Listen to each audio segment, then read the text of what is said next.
Olá, sétimo ano. Esse é mais um Estudando em Família. Essa é a atividade 9 sobre os biomas brasileiros. Nós vamos continuar estudando os biomas. Hoje nós vamos falar sobre a Caatinga, Pantanal, os Pampas e o Cerrado. A Caatinga ocupa cerca de 11% do território brasileiro e esse nome significa Mata Branca, que é uma característica da Mata da Caatinga no período da seca, né? A visão, né, a fisionomia desse bioma fica bem esbranquiçada. Ela é localizada nos estados do Piauí, Ceará, Rio Grande do Norte, Paraíba, Pernambuco, Sergipe, Alagoas, Bahia e no norte de Minas. O clima da Caatinga é o semiárido, então os índices de chuva lá eles são bem baixos, né, de 500 a 700 milímetros por ano, e a temperatura média é de 24 a 27 graus. É um bioma que tem uma quantidade de chuva bem reduzida e as estações são bem marcadas, né? No inverno ele é bem seco e no verão ele é bem quente. A flora da Caatinga é adaptada ao clima seco, então as plantas de lá elas vão apresentar algumas características bem marcantes. A gente vai poder notar os troncos, né, que eles são bem grossos e eles conseguem, os troncos e caules das plantas são grossos e conseguem armazenar água.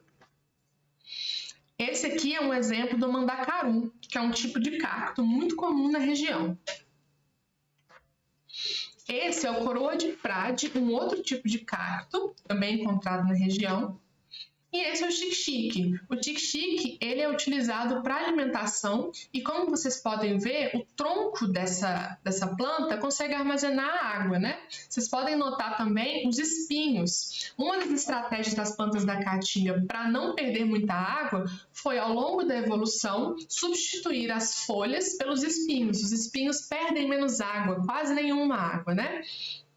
Então, o xique-xique ele é utilizado na culinária, ele armazena bastante água e o fruto do xique-xique também é utilizado como alimento. Algumas outras características que nós podemos citar das plantas da Caatinga, além das folhas que se transformaram em espinhos e os caules que armazenam água, são as raízes profundas, né, para conseguir atingir as reservas de água que ficam nas camadas mais profundas do solo. Todas essas plantas que têm essas características são chamadas de xeromórficas, plantas adaptadas ao clima seco. Na fauna da Caatinga, nós podemos observar a presença de répteis, como o calango, a gente pode encontrar eles aqui em Minas também, na nossa região. A presença de vários tipos de aves, essa aqui é o carcará, que é uma ave predadora. As araras. Esse aqui é o caititu, um tipo de porco encontrado na região também. Além disso, outros mamíferos como cutia, gambá, o sagui, macaco-prego e alguns anfíbios, como o sapo-cururu.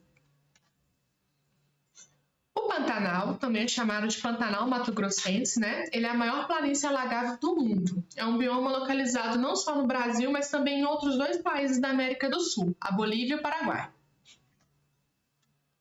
Como a gente falou, no Mato Grosso do Sul, a gente pode encontrar a porção brasileira do Pantanal.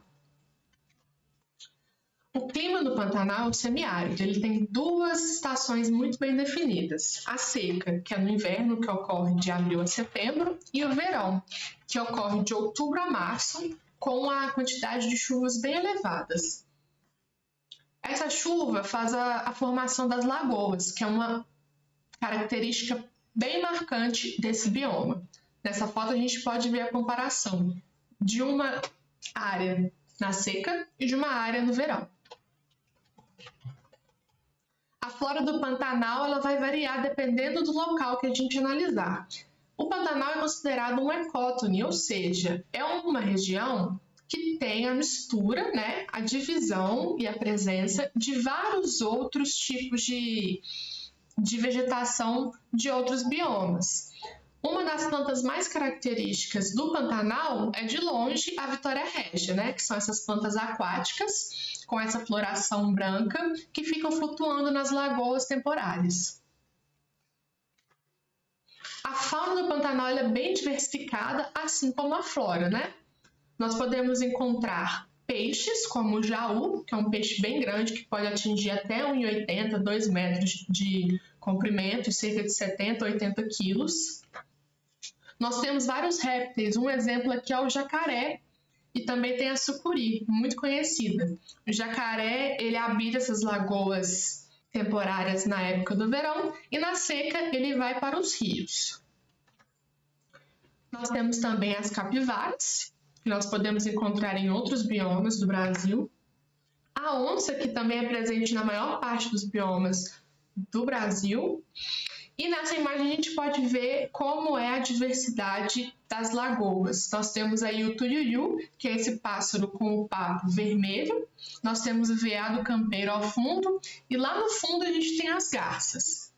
O Pantanal possui a maior biodiversidade de aves do mundo e o tururu é a ave símbolo desse bioma. Os pampas ocupam cerca de 2% do território brasileiro e podem ser chamados também de campos sulinos. Eles se localizam, como o próprio nome diz, no Rio Grande do Sul e possuem uma condição climática bem atípica do resto dos biomas. O clima nos pampas é o subtropical, então a temperatura lá é muito baixa. As estações do ano também são bem definidas. O verão é quente e no inverno as temperaturas são tão baixas que é possível haver a presença de neve. A flora dos pampas ela é bem característica, então nós temos o predomínio das gramíneas e dos arbustos, né? Esse aqui é o capim-forquilha, um tipo de gramínea que nós podemos encontrar nos pampas. Essas são as araucárias, são árvores bem características da região. Nós conseguimos encontrar elas em outros biomas, né, como na Mata Atlântica, por conta do clima, que é um pouco mais frio em algumas épocas do ano, mas elas têm uma maior quantidade nos pampas. E esse aqui é a palmeira anã, que é um tipo de arbusto que nós também podemos encontrar lá. A fauna dos pampas também é bem característica. Nós podemos encontrar alguns mamíferos herbívoros, como o veado campeiro, carnívoros, como o zorrilho, e pássaros, como o quero-quero. O quero-quero pode ser encontrado em algumas outras regiões do Brasil e é um pássaro muito territorialista. Se você vê um quero-quero, não fique perto dele. O Cerrado é a segunda área mais rica em biodiversidade do país, depois da Amazônia. Ela possui muitas espécies exclusivas da região, algumas espécies, né, que nós chamamos de endêmicas. Grande parte da vegetação do Cerrado, infelizmente, foi substituída pelos campos de agricultura e pecuária. O Cerrado ocupa a região central do Brasil, né? Abrindo os estados de Minas, Goiás, Tocantins, Mato Grosso do Sul e oeste de São Paulo e Paraná. O clima no Cerrado é quente e úmido no verão e frio e seco no inverno, com a temperatura média anual de 23 graus Celsius. As chuvas vão predominar no verão e na primavera. Na época da seca, há uma grande probabilidade de ocorrerem queimadas. Essas queimadas podem ser naturais, causadas pelos raios, né? Ou podem ser causadas pelo ser humano. Tem dois tipos de queimadas causadas pelo homem. As controladas, com o objetivo de diminuir a quantidade de matéria que pode vir a queimar futuramente, sem controle. E a queimada criminosa, que geralmente ela é feita para limpar o pasto, né? Limpar as áreas para que possa haver o plantio ou para que o gado possa habitar. A flora do cerrado, né, as plantas do cerrado são muito bem adaptadas à seca e ao fogo. Essas plantas evoluíram para sobreviver ao fogo. Então a gente tem algumas características muito nítidas nas plantas do cerrado. As árvores de lá, elas têm o tronco muito retorcido e elas não têm uma altura muito elevada. Elas geralmente são plantas mais largas, né? Elas crescem, entre aspas, para os lados. As raízes são profundas para que elas possam conseguir a água subterrânea, alcançar os lençóis freáticos, né? E quando a queimada ocorrer, elas vão conseguir brotar com uma maior facilidade, porque as suas reservas de energia estão protegidas. Nós podemos notar também nas plantas do cerrado as folhas são bem grossas, a gente chama isso de folhas coriáceas. Elas parecem literalmente couro, são folhas duras que têm uma perda d'água muito menor do que das folhas comuns. Aqui é um exemplo para vocês verem também os pelinhos que tem nas folhas. Isso aí diminui muito a perda d'água. Nós podemos citar como exemplos de plantas do cerrado o ipê amarelo, o piqui, que aqui em Minas tem um prato muito comum, né? Em Minas e na Bahia, que é o arroz com piqui.